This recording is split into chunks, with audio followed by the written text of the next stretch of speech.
Welcome to winner choice IAS academy. இன்னைக்கு நம்ம என்ன விஷயம் பார்க்க போகிறோம் அப்படின்னா, லாஸ்ட் இயரில் டிஎன்பிசியில் கேட்கப்பட்ட ஒரு ப்ரீவியஸ் இயர் கொஸ்டின் தான் பார்க்க போகிறோம். அதான் ஹிஸ்ட்ரியிலேருந்து பார்க்க போகிறோம். கொஸ்டின் என்ன அப்படின்னு பார்த்தா, name the first women who have been jailed for salt satyagraha in Madras presidency.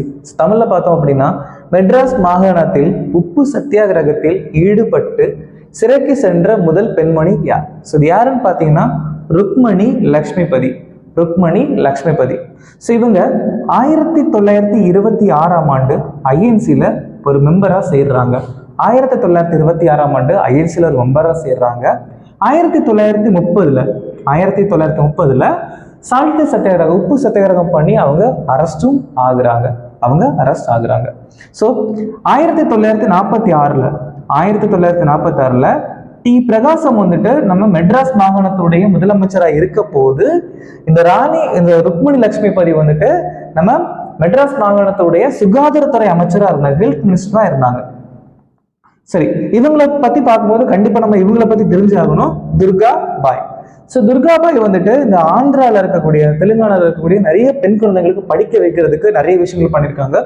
இவங்களும் கிட்டத்தட்ட இவங்கள மாதிரி தான்.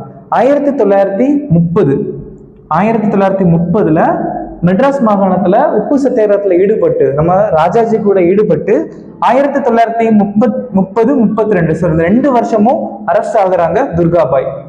1936ல துர்கா பாய் ஒரு சபை கொண்டு வராங்க. அந்த சபையோட பேரு ஆந்திரா மகிழா